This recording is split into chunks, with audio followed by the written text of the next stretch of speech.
Bonjour à tous et bienvenue dans ce deuxième webinaire de l'après-midi orchestré par les éditions Le Duc, une rencontre pour ouvrir le champ des possibles, le champ d'horizon sur une rentrée de septembre qui s'annonce engagée. Et puisque j'ai le plaisir de vous accompagner tout au long de cet après-midi, pour ceux qui nous rejoignent à l'instant, je me présente à vous, je suis Charlotte Savreux, je suis journaliste et ravie de partager cet après-midi en votre compagnie. Merci à vous pour votre présence pour cette conférence qui s'annonce à la fois instructive, constructive et interactive, puisque vous pourrez à tout moment, tout au long de notre échange, partager vos commentaires, poser vos questions, et c'est lors des éditions Le Duc qui se fera le relais de vos réflexions en fin d'interview. Voilà, la tonalité est donnée, et pour ouvrir ce deuxième webinaire, mais nous retrouvons à l'instant ceux qui sont à l'initiative de cette rencontre, Karine Bailly de Robien et Pierre-Benoît de Véron. Bienvenue à vous deux pour ce deuxième webinaire. Merci Charlotte, bienvenue à ceux qui nous rejoignent. Merci Charlotte, bonjour à tout le monde. Et pour commencer, allez, Karine, un mot sur ce choix de format, parce que c'est inédit pour les éditions Le Duc. C'est finalement l'occasion aussi de rebattre les cartes, de faire autrement et différemment. Absolument, d'habitude en juin, on réunit nos partenaires, les journalistes, les libraires pour leur présenter notre rentrée de septembre. Évidemment, cette année, ça n'a pas pu être possible, mais on s'est dit que c'était l'occasion de tester quelque chose de nouveau et surtout de pouvoir confier à notre rentrée, à notre événement de rentrée, beaucoup plus de monde, parce que ces webinaires étaient ouverts à tous. Et puis, donc, pour animer ce webinaire, on a tout naturellement pensé à toi, Charlotte, puisque tu es aussi auteur chez nous et que tu connais bien la maison d'édition. À toi, Pierre-Benoît. Merci, Karine. Et donc, effectivement, après les quelques semaines si particulières que nous venons de vivre, nous avions plus que jamais à cœur l'envie de vous proposer, comme le veut notre devise, des livres pour mieux vivre, des livres qui contribuent au monde de demain. Et donc, vous allez donc pouvoir découvrir l'univers d'autrices et d'auteurs aux messages actuels et aux conseils précieux. Tout de suite, vous avez rendez-vous avec Mathieu Brégégère avec le livre « Et si la méditation était la solution ?» Juste après, vous pourrez également avoir accès à la conférence avec Lila Riouri pour protection et purification énergétique. Et pour finir, donc Dr Flo, qui a écrit l'ouvrage Dr Flo, Docteur 2.0. Et un peu plus tôt dans l'après-midi, vous avez peut-être pu entendre Alice Chéron parler de son livre L'appel de la fugue. Et pour tous ces auteurs et autrices, si vous n'êtes pas encore inscrit, vous pouvez toujours le faire et ainsi participer et ou écouter ces échanges en différé. Alors, ces ouvrages paraîtront en septembre. Et si vous souhaitez de plus amples informations, n'hésitez pas à découvrir le programme complet des titres à paraître. Et vous pouvez également contacter l'équipe directement par mail ou bien via les réseaux sociaux. Voilà un très beau programme en perspective qui est finalement dans l'ADN des éditions Le Duc, parce que les éditions de Le Duc, c'est une maison d'édition, mais ce sont aussi des valeurs qui sont portées au travers de tous les ouvrages et aussi par les auteurs. Oui, tout à fait. En fait, la culture des éditions Le Duc se décline en fait autour de 4 valeurs. La première, c'est créer pour inspirer. Ça signifie en fait de communiquer notre passion dans nos ouvrages pour le partager aux lectrices et aux lecteurs. La deuxième valeur, c'est faire corps. En fait, l'entreprise, c'est avant tout une communauté humaine et cela demande de travailler en équipe, avoir des échanges bienveillants, respectueux, sans jugement, en acceptant les points de vue différents de chacun. Et Karine, je vais te laisser évoquer les 2 dernières valeurs. Merci Pierre-Benoît. Donc la troisième valeur, c'est voir grand. Pour nous, l'ambition, c'est pas un gros mot, bien au contraire. On pense que nos auteurs ont des messages à faire passer et que rien n'est trop beau pour faire en sorte que leur message soit lu par un plus grand nombre de lecteurs. Et puis notre dernière valeur, là, on est en train de la mettre en œuvre, c'est de rester en mouvement. On se considère, nous, comme toujours en devenir. On est toujours en train de devenir, nous, en mieux. Et la conséquence de ces 3 valeurs, de ces 4 valeurs qui nous réussissent plutôt bien, c'est que le Duc fait partie du top 3 des plus grands éditeurs sur les segments santé, vie de famille, segment dont fait partie le livre dont on va parler maintenant. Oui, effectivement, donc on va laisser la parole à Charlotte et à Mathieu pour présenter donc ce très bel ouvrage intitulé « Et si la méditation était la solution ?» Merci à vous deux pour cette présentation et pour vos ambitions qui donnent, comme vous le disiez, la tonalité à notre prochaine rencontre.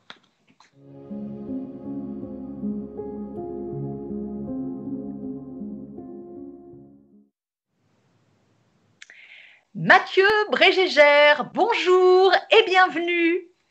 Bonjour à toutes et à tous. Bonjour Mathieu. Alors avant de rentrer dans le vif du sujet, quelques mots déjà pour vous présenter ce que vous avez un très beau parcours. Vous êtes instructeur en méditation, une discipline que vous transmettez avec talent dans les établissements scolaires, collèges, lycées, que vous transmettez d'ailleurs avec beaucoup de talent et dont les bienfaits sont si parlant et concluant que vous avez décidé d'en faire un livre à destination des adolescents. Et votre livre, on va le voir, c'est aussi un livre de témoignages, un partage d'expériences parce que la méditation a changé votre vie, pour reprendre vos termes. Vous nous expliquerez justement comment elle a changé la donne de votre trajectoire de vie. Mais d'abord, on va commencer déjà par quelques mots sur la méditation elle-même, puisque tout au long de votre livre, vous évoquez une vision galvaudée, biaisée de la méditation telle qu'elle est perçue finalement par le grand public.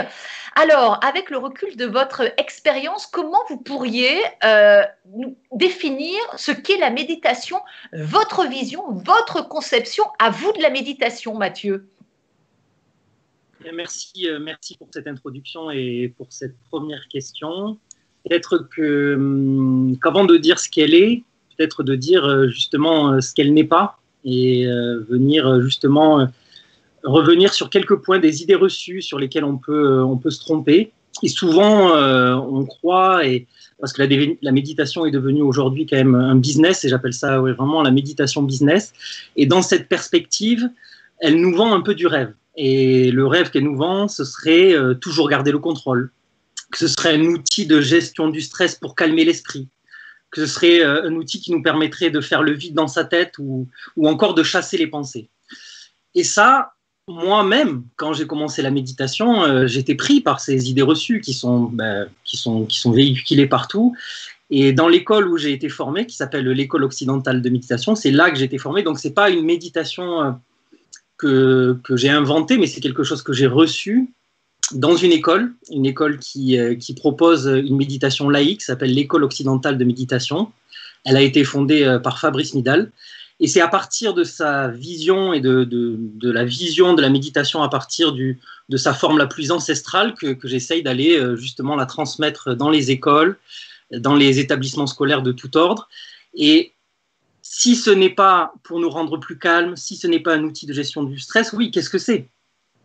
Et je crois qu'avant tout, ce que la méditation c'est une attitude. Elle nous permet de cultiver un autre type d'attitude qui ne va pas à l'encontre de ce que l'on est vraiment.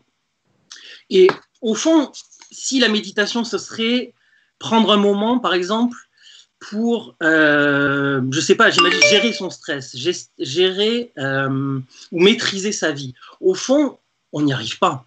Et c'est pour ça que c'est un problème, en fait. C'est-à-dire que la méditation est très, très reconnue. Il y a un phénomène assez fou, c'est que beaucoup de gens se lancent, mais très vite, les gens arrêtent. Et pourquoi les gens arrêtent? Parce qu'ils sont déçus, parce que gérer son stress, on n'y arrive pas. Parce que gérer ses émotions, on n'y arrive pas. Parce que être calme et ne pas avoir de pensée, on n'y arrive pas. Donc si on y part, si on y va avec cette perspective, on est obligé d'arrêter, on ne peut pas continuer. Donc vraiment... Mathieu, puisque vous dites que la méditation comme outil de gestion de stress, pour calmer l'esprit, pour garder le contrôle, pour faire le vide dans sa tête, puisque vous nous dites que la méditation vous a fait découvrir, vous précisément, tout l'inverse. Qu'est-ce que la méditation vous a-t-elle fait découvrir? Ce à quoi elle vous a permis d'accéder? C'est immense tout ce qu'elle m'a permis d'accéder, mais... Je crois que d'abord, ce que ça m'a permis d'accéder, c'est une forme de libération de ce que j'étais vraiment.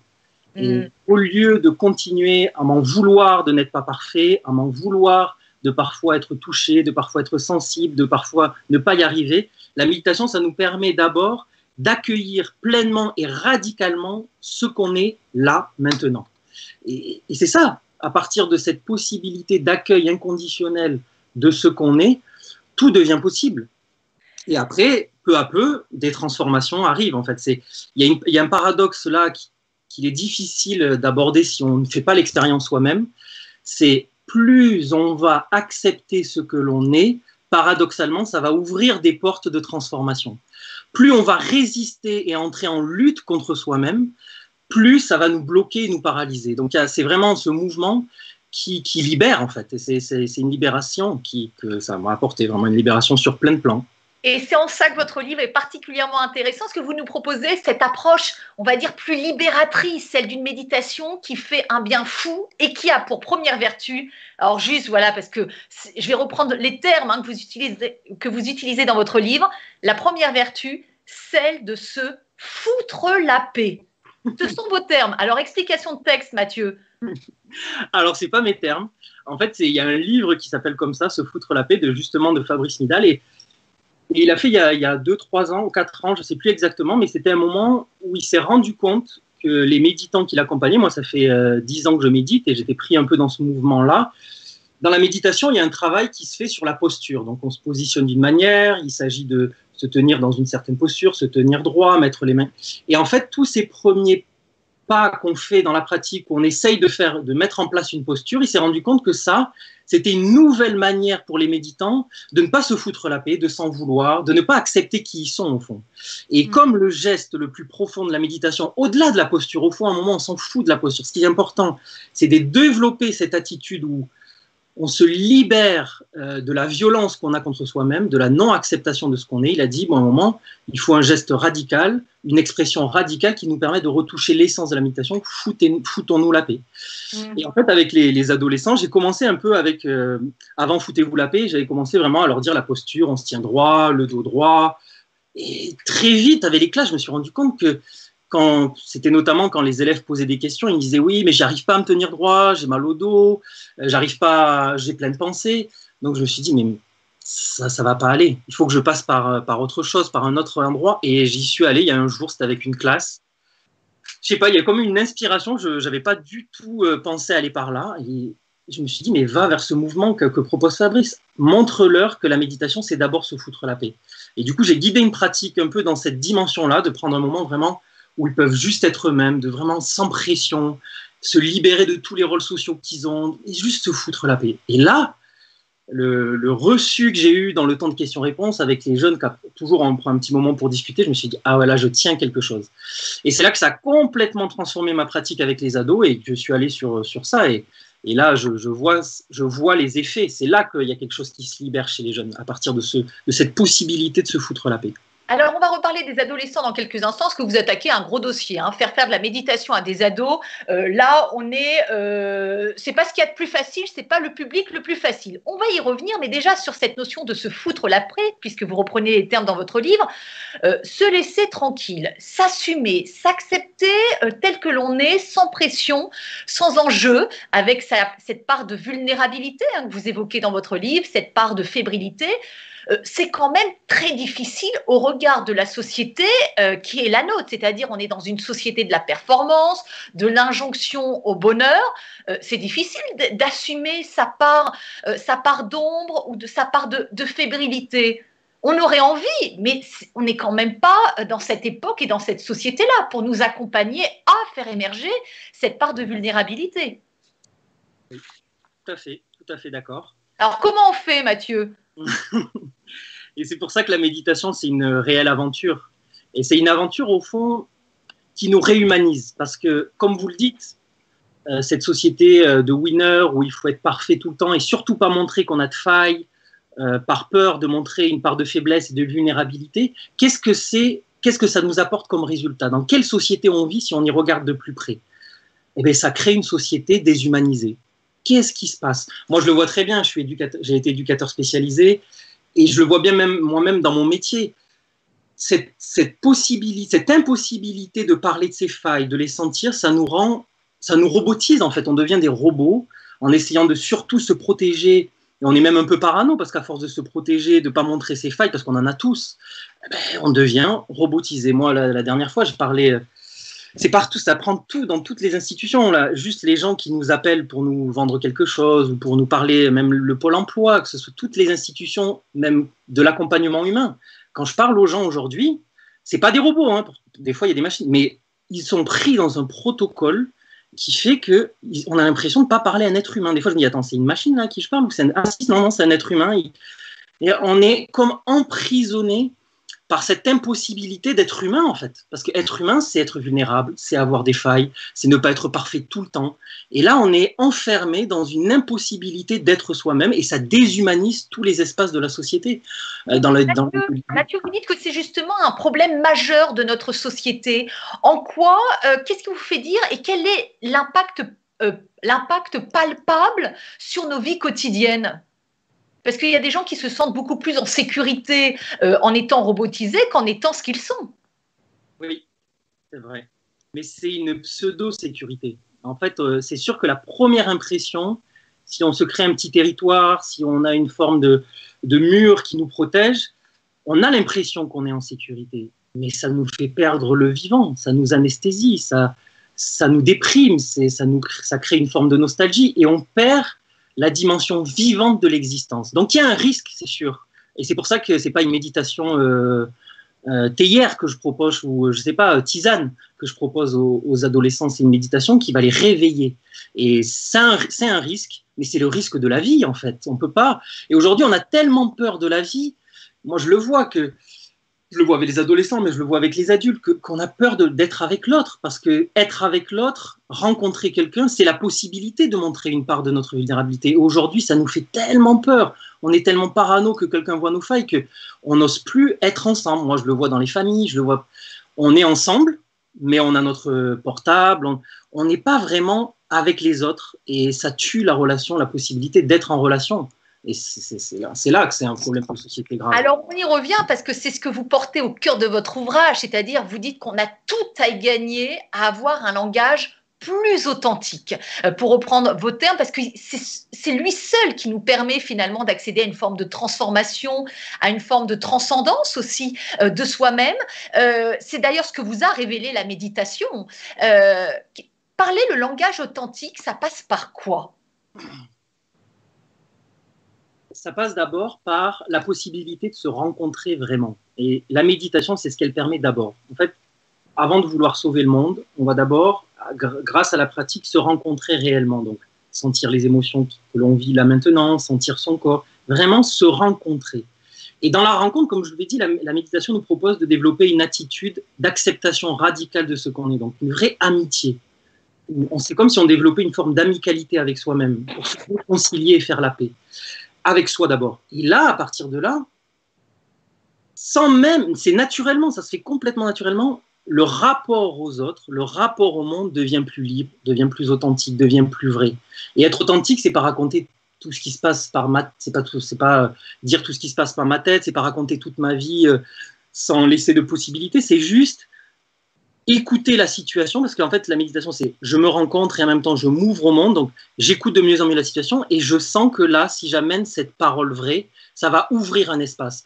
Et moi je le vois dans une réunion, tout le monde a déjà vécu ça, il suffit qu'un jour il y a quelqu'un dans une réunion qui parle vrai et ça ouvre un espace. Tout le monde a envie après de dire la vérité, ça fait du bien, c'est bon, c'est tous les moments de notre vie où on est heureux, c'est des moments où on a pu créer un espace où on a parlé vrai, que ce soit avec des amis, que ce soit avec un collègue, que ce soit avec notre père. C'est ça la vie, c'est la possibilité de parler vrai. Et ça rend d'ailleurs les rapports beaucoup plus simples, S-A-I-N-P-L-E-S. Voilà. Là, mais c'est vrai, parce qu'en étant soi-même, on assainit finalement notre rapport aux autres et on se simplifie la vie. Quelques mots, Mathieu, sur votre cheminement, parce que vous étiez éducateur de rue. D'ailleurs, on découvre un petit peu les coulisses de cette profession. Et alors, vraiment, respect, parce que c'est un métier vraiment extraordinaire, un métier de terrain. Puis, la méditation est rentrée dans votre vie en 2012, alors qu'elle était mais totalement étrangère à votre culture professionnelle, à votre culture même familiale. comment vous en êtes venu à pratiquer la méditation? Quel a été le déclic, puisque c'est un mot que j'aime beaucoup, voilà, qui fait la une de mon propre livre. Quel a été votre déclic à vous, Mathieu? Ah oui, j'adore le mot déclic aussi, parce que oui, comme vous le dites dans le livre, la particularité un peu du livre, c'est que je pars d'un témoignage et de mon parcours. Et vous l'avez bien lu, quand vous l'avez bien vu, quand vous l'avez lu, il y a plein de ces moments de déclic. Et par rapport à la pratique de la méditation, je l'ai rencontré personnellement, c'était vraiment quand j'étais éducateur de rue, justement. Je travaillais à Gennevilliers.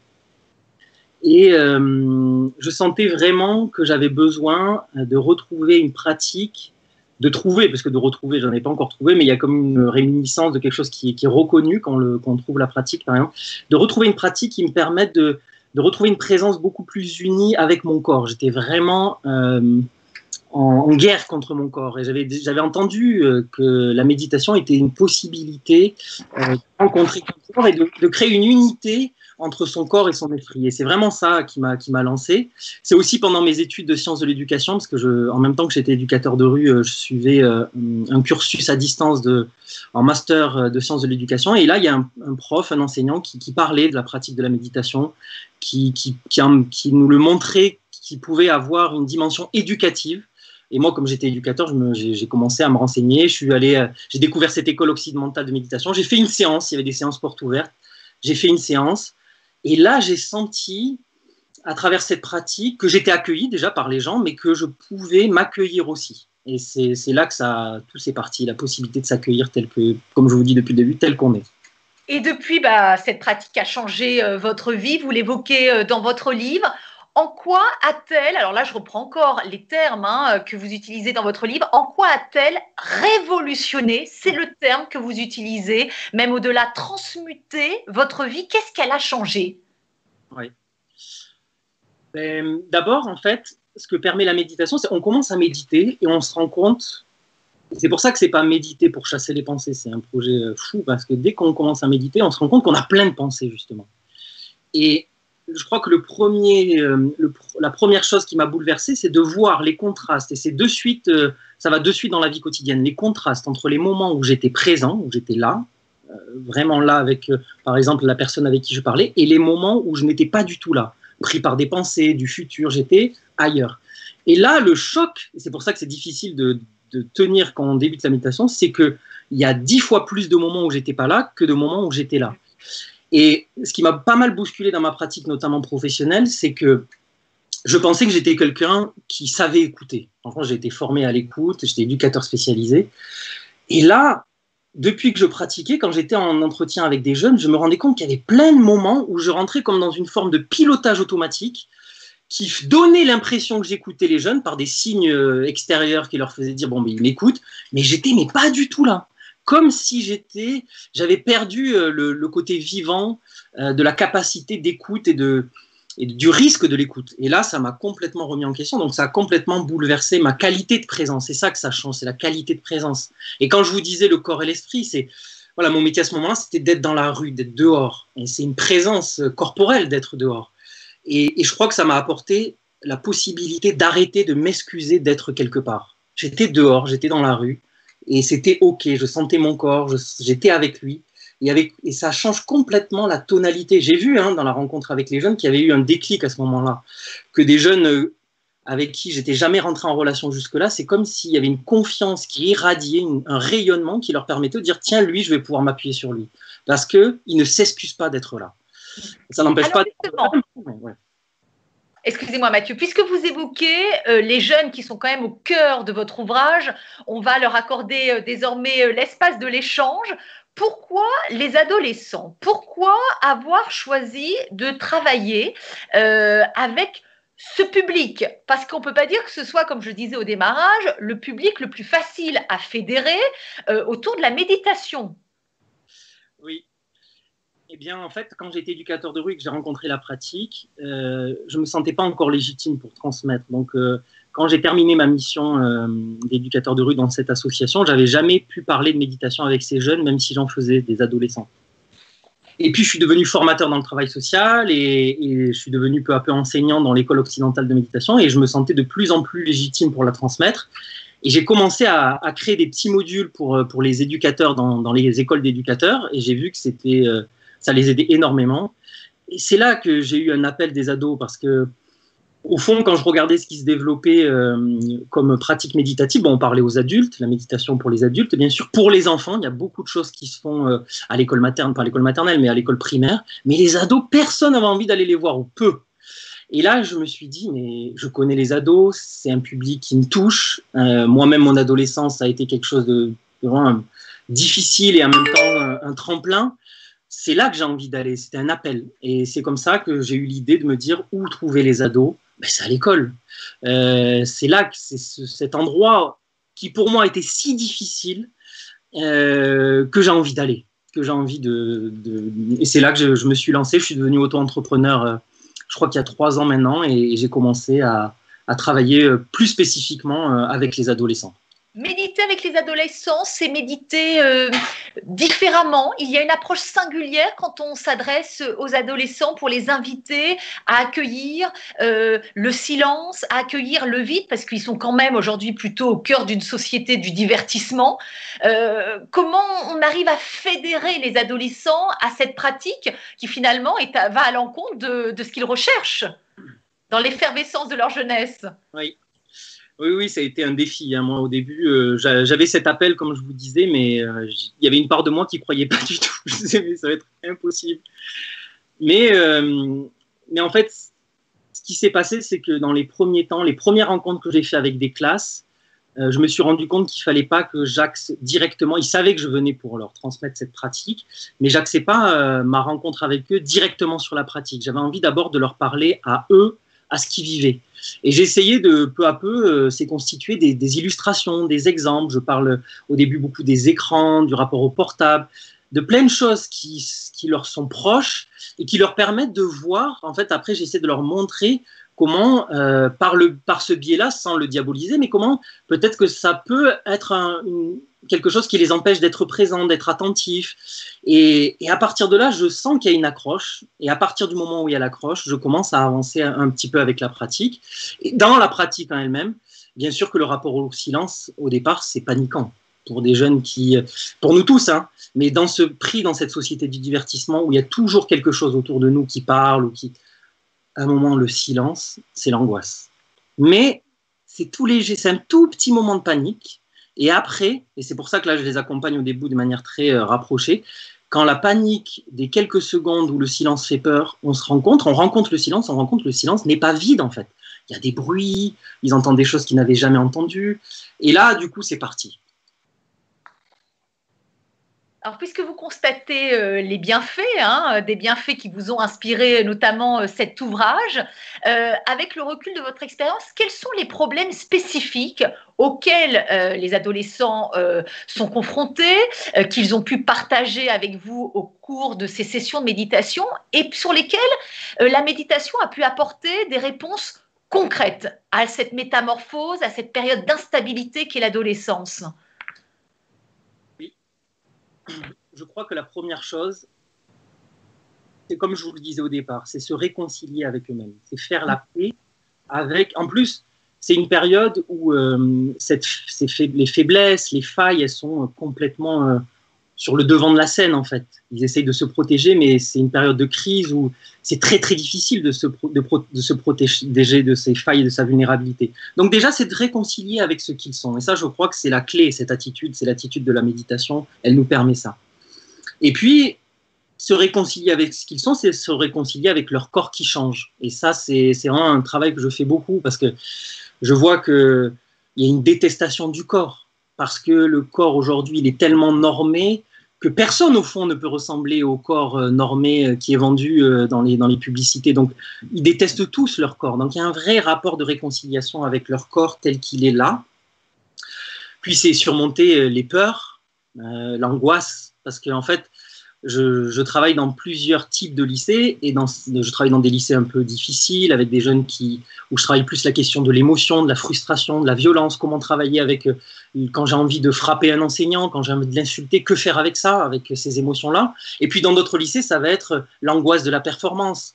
On me met la pression depuis que je suis tout petit et comment je fais avec cette pression pour ne pas être paralysé et m'empêcher de réussir. Donc, sur tous ces points-là, la méditation peut leur apporter des clés et, au fond, de découvrir qu'ils ont des ressources naturelles, qu'ils n'ont pas besoin d'aller chercher très loin pour se sentir exister. Et par exemple, la respiration, on travaille beaucoup la question de la respiration. La respiration, c'est une manière unique, et ça prend du temps un petit peu, mais pour leur permettre de sentir que la respiration qu'ils sentent, c'est la vie en eux. Et qu'on n'a pas besoin toujours, pour se sentir exister, d'avoir des sensations fortes, d'avoir des passages à risque. Oui, ça fait partie de la vie, je ne dis pas qu'il ne faut pas, mais on n'a pas besoin de ça toujours pour se sentir exister. Il y a des ressources naturelles. Notre corps est intelligent. Aujourd'hui, on le sait, on parle beaucoup d'intelligence corporelle, d'intelligence sensible, d'intelligence sensorielle. Mais voilà, c'est tous ces types d'intelligence que j'essaie de leur faire goûter, sentir, expérimenter. Voilà. Alors, vous adressez évidemment aux adolescents au cœur de votre livre, mais aussi aux parents et aux adultes. Parce qu'avec le recul de votre expérience, et même en regardant votre propre adolescence en perspective, puisque vous l'évoquez dans votre livre, vous dites que souvent, à l'origine des problèmes des adolescents, c'est le cas en tout cas pour la plupart des adolescents, il y a les adultes. Alors, expliquez-nous ce qui est en jeu. Ce qui est en jeu, c'est par rapport à ce même phénomène où on doit être performant tout le temps et parfait.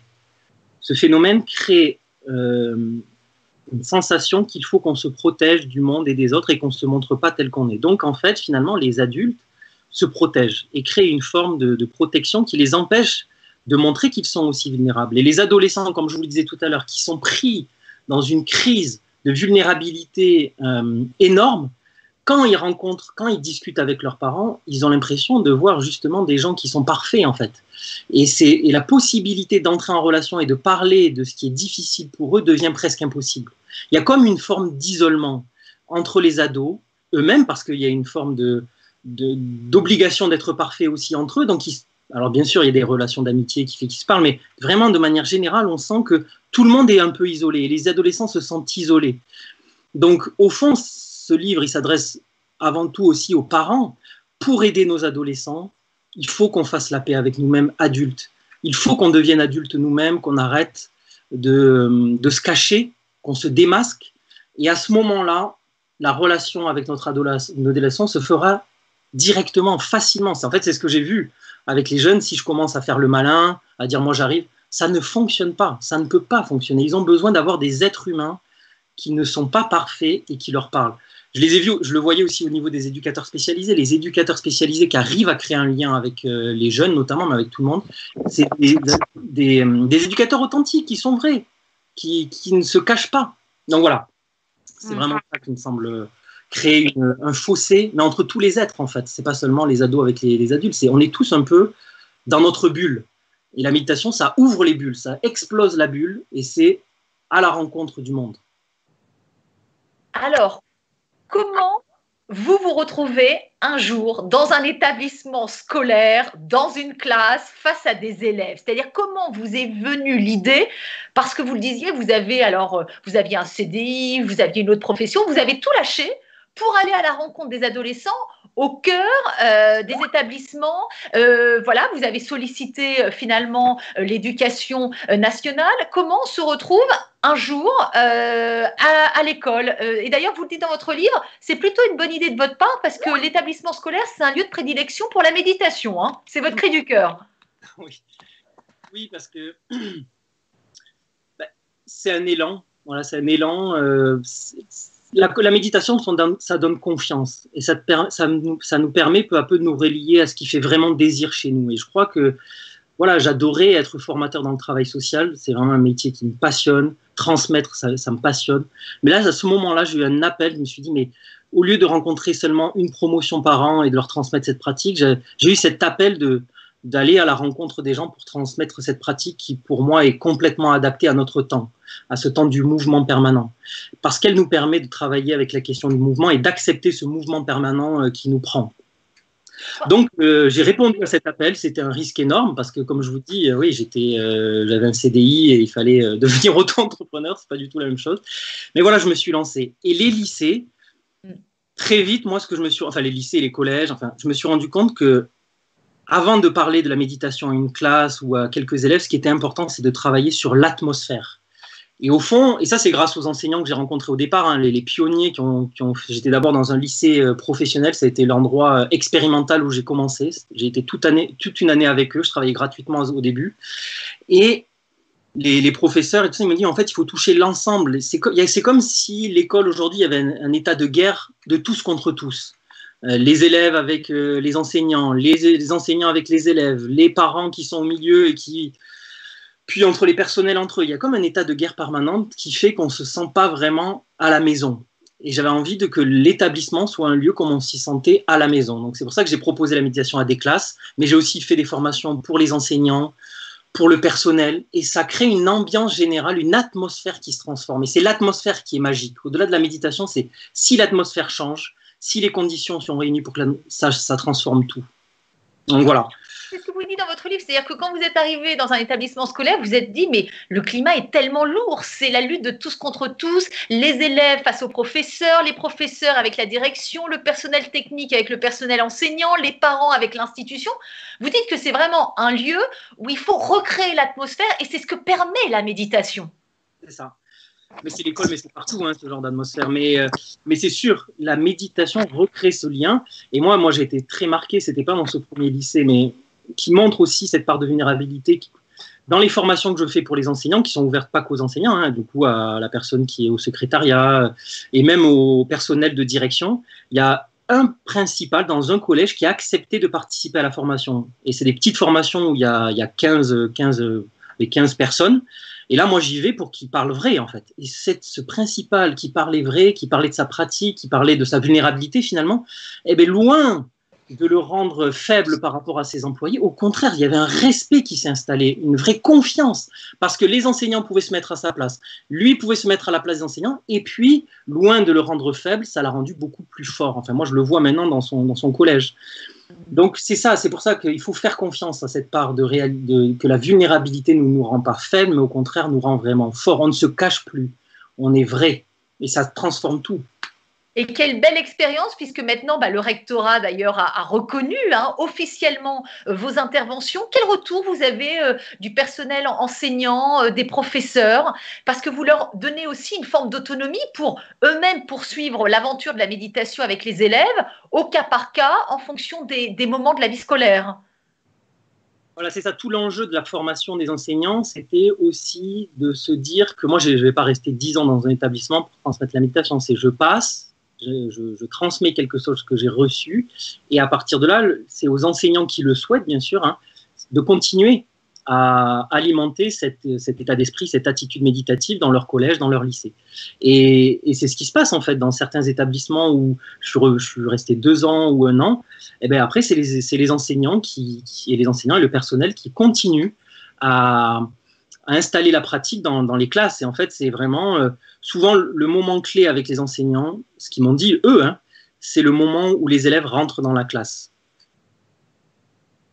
La méditation devient une forme de rituel qui permet aux adolescents en se posant quelques minutes avant de commencer le cours, et c'est là que les enseignants proposent un temps de méditation dès la rentrée en classe, ça leur permet de se poser, de se dire je suis plus dans la cour de récré, je suis plus avec mes potes, je suis dans l'espace du savoir. Parce que le retour des enseignants, c'est que les adolescents n'arrivaient plus à faire il n'y avait plus de passage qui leur permettait de dire là je suis dans la classe, ou là je suis dans la récré, et les enseignants avaient un mal fou à débuter la classe, parce qu'il y avait un manque d'attention, une difficulté à être là, des élèves pendant 10, 15, 20, selon l'établissement, des fois 30, 40 minutes. Donc la méditation devient un rituel de passage, et parfois les enseignants sont appropriés, le font avant un examen, à la fin de la classe, et puis voilà, dans plein de moments comme ça de la journée. Et les élèves sont eux-mêmes parfois sollicitants. C'est ce que vous dites dans votre livre. C'est même eux-mêmes qui, à un moment, peuvent demander au professeur aussi ce sas de décompression. Exactement. C'est une des surprises de cette expérience, c'est que oui, peu à peu, quand ils le font, ça devient quelque chose habituel, quand ça devient une pratique habituelle, ils sentent que retrouver un temps de silence, que faire une pause, où ils sont plus autant sollicités, où ils n'ont plus un rôle à jouer, ils peuvent se foutre la paix, mais c'est bon, même si c'est 3 minutes. Et donc, c'est naturel, ils appellent eux-mêmes des fois, parfois, et là, c'est génial quand ça arrive, monsieur, madame, on pourrait faire un temps de méditation, s'il vous plaît. Et là, c'est génial. C'est gagné, voilà. Hein, on sent le cri du cœur, voilà. On sent combien ça vous anime. Ce que je vous propose, Mathieu, désormais, c'est de laisser la parole à ceux qui ont suivi le fil de notre échange. Et c'est Laure qui va se faire le relais de leurs réflexions, de vos réflexions, vous qui nous suivez à la maison. On est parti aller pour 10-15 minutes avec une première question.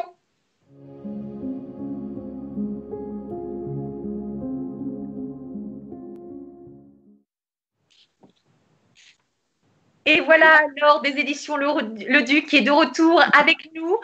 Alors, Laure. Bonjour à tous les deux. Déjà, merci pour cet échange. J'ai très envie de m'y mettre aussi, finalement. Alors, j'ai une première question de Juliette qui demande très concrètement comment ça se passe la pratique avec un ado. Alors, la pratique avec un ado. En fait, très concrètement, ce que je veux dire, c'est que ce n'est pas un protocole. Ce que j'ai découvert moi aussi à partir de la pratique, c'est qu'il fallait faire aussi avec les situations. Donc, moi, je me rends compte aussi quand je transmets la pratique de la méditation dans les classes, même quand je rencontre plusieurs classes à la suite, sur des temps d'1 heure, la manière dont je vais transmettre et je vais leur parler va se transformer selon l'humeur de la classe, les questions que je vais avoir. Donc, il n'y a pas un protocole défini à l'avance. Mais au fond, pour quand même répondre à la question très concrètement, je crois que si c'est un parent qui veut transmettre par exemple la méditation à son adolescent, ben c'est d'abord surtout pas le forcer ou la forcer, c'est plutôt créer une situation propice en lui disant ben, si tu veux on le fait ensemble. Et je crois que c'est ça, c'est comme je vous le disais, c'est la dimension authentique qui va marcher. Donc au lieu de vous dire ben, tiens je te passe un audio, fais ta méditation parce que ça va te faire du bien, faisons-le ensemble en fait.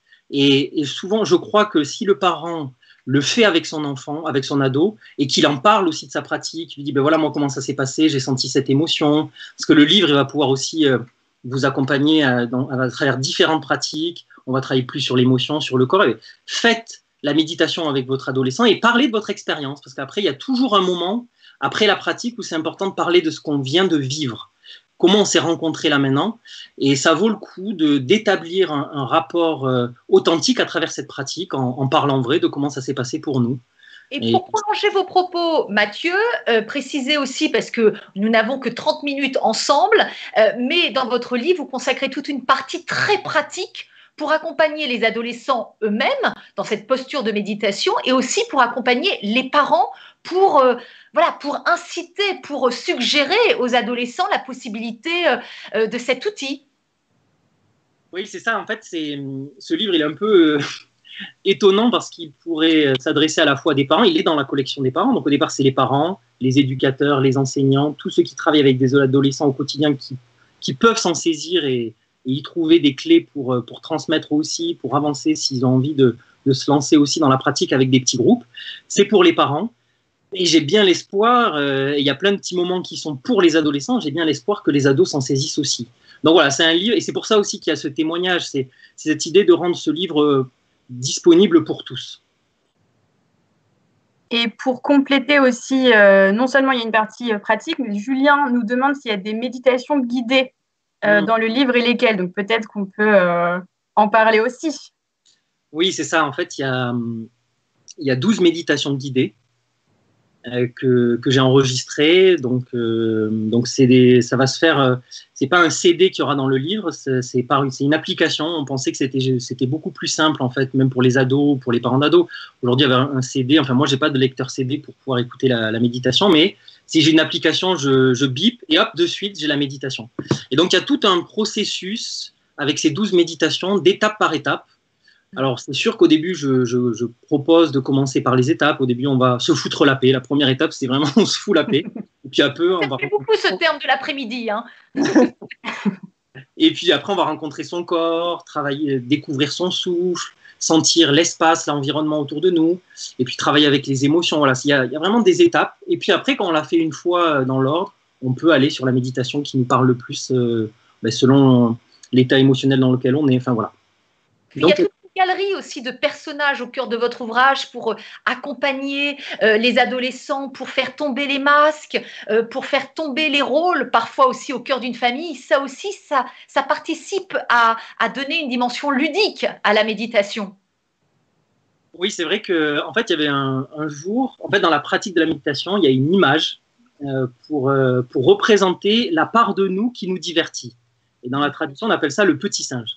Et je sais pas, un jour, alors que je n'avais pas vraiment prévu, j'ai parlé de ce petit singe en nous qui, sans cesse, nous envoyait des pensées pour nous divertir dans le moment présent. On est en train de faire quelque chose, on est en train de travailler, je sais pas, son contrôle d'histoire, on étudie, et puis là, tout d'un coup, le petit singe vient et nous dit « Ah, tu te rappelles la dernière vidéo YouTube que tu n'as pas encore regardée? Tiens, regarde-la peut-être. » Il va sans cesse nous amener des petites pensées qui vont nous divertir ou nous dire « Ah, quand même, on va recevoir un SMS, on va dire « Mais réponds, tu travailleras un peu plus tard. » Là, c'est le plus important, c'est… Et ce petit singe, en fait, il nous empêche d'être là à plein de moments, il nous divertit de manière constante. Et j'ai vu la fois après, avec cette classe, j'aurais dit, j'aime bien leur demander, qu'est-ce que vous avez retenu de la dernière fois? Et tout, c'était le petit singe. Ah ouais, le petit singe, je l'ai vu dans ma tête. Alors moi, c'est un gorille que j'ai dans ma tête. Et ça a tellement marché que je me suis dit, il faut que j'invente quelque chose à partir de ces images, en fait, pour leur permettre à la fois de rencontrer ce qu'ils sont avec un peu plus d'humour. Donc voilà, j'ai inventé un peu sur l'idée de Vice Versa, un film d'animation qui m'a passionné, montrer un peu les différentes émotions d'une jeune adolescente. Donc j'ai inventé, voilà, il y a l'inquiet en nous, il y a le tyran en nous, enfin voilà, et tous ces petits personnages pour essayer qu'ils abordent ce qu'ils sont et les pensées qu'ils ont sans culpabilité et en faisant moins d'histoire avec elles, en disant tiens, ce n'est pas que moi le tyran qui est en moi, mais c'est une partie de moi. Cette personne qui est inquiète et qui est angoissée, ce n'est qu'une partie de moi, ce n'est pas l'entièreté de mon identité. Voilà, et ça, c'est pédagogique et ludique, ouais, ça marche bien ça. Laure, d'autres questions? Une question aussi un peu pratico-pratique, mais de Caroline. Est-ce que les ados qui sont très fatigués ne s'endorment pas systématiquement? Ah si. Ah bah alors là, on a un phénomène c'est toutes les méditations que je vais faire avec des ados, il y en a moins un qui va s'endormir, enfin qui va sentir le sommeil. Parce que c'est un des points centraux aussi d'une des problématiques adolescentes, c'est le fait que, et de général, hein, c'est la difficulté à s'endormir aujourd'hui. On n'arrive pas à dormir et les adolescents aussi pris par les écrans, par le divertissement permanent, se couchent à 2, 3, 4 heures du matin. Et c'est sûr que le matin, quand ils arrivent en cours, c'est difficile d'être attentif. Et quand on se pose et on fait rien, on prend un moment de silence, pour certains, ils s'endorment. Ce que je leur dis, comme ce que j'ai appris, hein, c'est que s'ils s'endorment, ils se foutent la paix et ils dorment. Au fond, c'est ce que je leur dis souvent parce que c'est ce qu'on a appris. Au fond, moi, j'ai jamais rencontré quelqu'un qui tombait par terre dans la méditation. Il va pas s'endormir complètement. Il y aura des petits moments où ils vont s'endormir un petit peu, peut-être un peu baisser la tête. Et c'est OK, en fait. Mais c'est radical à méditation. C'est accepter tout ce qui se passe dans le moment présent. Si c'est le sommeil qui vient, on laisse de la place au sommeil. Et ce qui est fou, hein, et ça, on peut le voir, moi, je le vois dans ma vie, quand je sens que j'ai sommeil, je m'autorise aussi dans la pratique à m'autoriser à avoir sommeil. Et peut-être, et souvent des fois ça m'arrive, l'heure d'après, j'ai comme un élan parce que je me suis permis de me reposer pendant quelques secondes ou quelques minutes. Donc voilà, il n'y a aucun problème avec le sommeil. Enfin, Mathieu, il y a ceux qui s'endorment, puis il y a aussi ceux qui ont les pensées parasites, vous savez, qui ont le sentiment de ne pas vraiment être dans la méditation que vous proposez. Là aussi, vous donnez quelques pistes dans le livre, parce qu'on a toutes ces pensées quotidiennes qui viennent encombrer notre esprit.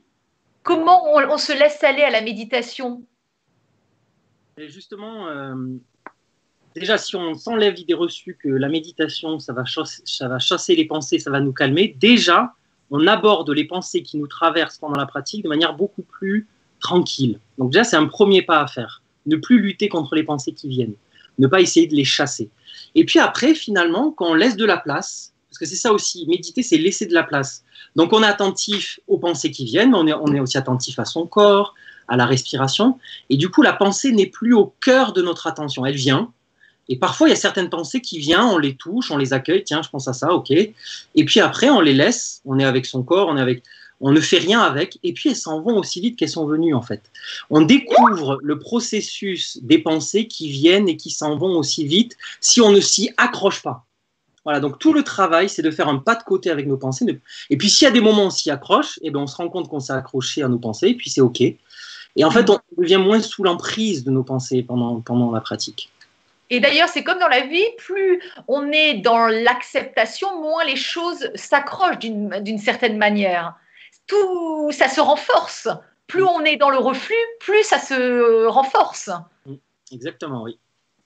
Laure? On a aussi Ophélie qui demande comment est-ce qu'elle peut diffuser pleinement ce message si important de la méditation avec les adolescents et les enfants, au-delà même de la lecture du livre. C'est difficile parce que, en fait, moi au début, bon, vous le voyez, je suis quelqu'un de plutôt enthousiaste. Et au début, quand j'ai découvert la méditation, j'avais envie d'en parler à tout le monde, de dire mais faites-le. Et au final, c'est pas forcément la meilleure méthode. En fait, bon, ça va parler à certains, mais moi, je me suis rendu compte, notamment certains proches, dont ma femme, donc, où j'étais tellement enthousiaste que finalement, ça l'a plus refermé en disant oulala, ça fait peur presque. Et donc, moi, ce que je propose vraiment, c'est avant de vouloir véhiculer le message, c'est de le faire soi-même.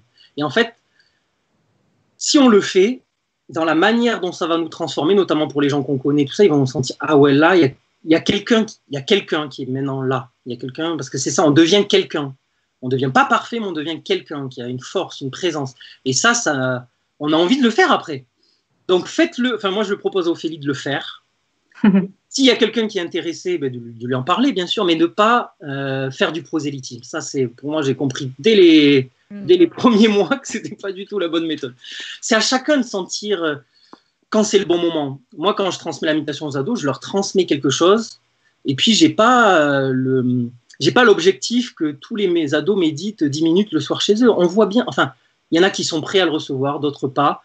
Mais j'ai confiance au fait qu'ils ont entendu quelque chose. Et ça, cette confiance, je l'ai eue grâce à Éducateurs de rue, parce qu'il y a des jeunes qui sont tellement cassés que sur le moment présent, il n'y a pas vraiment d'espoir. Mais il y a une rencontre, on dit quelque chose, et peut-être dans 5 ans, ils seront prêts. Et c'est ça, en fait, la confiance. On donne, on dit, et puis après, on verra. On laisse la graine germer. Dites-moi, Mathieu, quand je lisais votre livre, je souriais parce qu'on sortait de ces 2 mois de confinement et j'avais le sentiment, en lisant votre livre, c'est-à-dire que tous, nos vies ont été mises en suspens, on a réapprivoisé finalement l'immobilisme, le silence, le rien faire, le rien de spécial. Est-ce qu'on a été pendant ces 2 mois dans une forme de méditation collective nationale? Est-ce qu'on a été loin de l'agitation? Pour certains, oui. J'ai vraiment senti qu'il y avait un mouvement pour beaucoup d'entre nous qui ont eu vraiment l'occasion de vivre cette période comme une occasion de faire une vraie pause et de retrouver l'essentiel. Mais ce n'est pas le cas de tout le monde. Hein. Et donc certains, du coup, les soignants, et d'autres types de boulot, ils ont été au travail à fond et pour eux, ça n'a pas été une pause. Et il y en a d'autres, par contre, moi je vois, alors je pense qu'on ne voit pas encore les effets, mais notamment sûrement des adolescents qui ont été peut-être pris encore plus par le phénomène du divertissement, parce que moi, je le vois par rapport à moi. La maison, il y a tout pour nous divertir. Je veux dire, je pense que Netflix, ils n'ont jamais eu autant d'abonnés, ils ont dû exploser encore leurs abonnés. Enfin, on peut passer aussi son confinement à se divertir, à pas regarder à nouveau l'essentiel. Et je pense qu'il y a beaucoup, peut-être, je ne sais pas, je vais voir, là, je n'ai pas encore mesuré les effets, mais j'imagine qu'il y a beaucoup d'adolescents dont l'enfermement sur eux-mêmes, et l'enfermement dans une forme de divertissement qui les empêche de regarder vraiment ce qu'ils sont et de faire la paix avec ce qu'ils sont, qui est encore plus puissante en fait. Donc on verra, hein. Là on va vivre ce moment-là, mais je pense que la méditation, ouais, ça va pouvoir vraiment être un moment important pour eux aussi dans l'après-confinement. Affaire à suivre, et c'est vrai que alors au tempo de cette actualité 2020 où finalement on découvre le sort de sortir masqué, vous au contraire, dans le livre, vous nous invitez, c'est à faire tomber le masque. Oui. Aller à l'envers de l'actualité. Oui, c'est ça. Et de découvrir par soi-même, parce que c'est ça, c'est à chacun de découvrir. Là, je vends pas. C'est pas une théorie, hein, il faut vraiment qu'on le découvre par soi-même, qu'enlever le masque. Mais c'est un soulagement profond. On revit, on respire à nouveau, on arrête de se cacher. De se cacher, c'est bon, c'est vraiment bon. Alors après, à des moments, il ne s'agit pas de se montrer à tout le monde à tout moment. Il y a une justesse à sentir, mais les petits moments où on peut être vrai, qu'est-ce que c'est bon. Et oui, se démasquer. Ouais. Moi, ça me fait mal le masque, c'est vrai.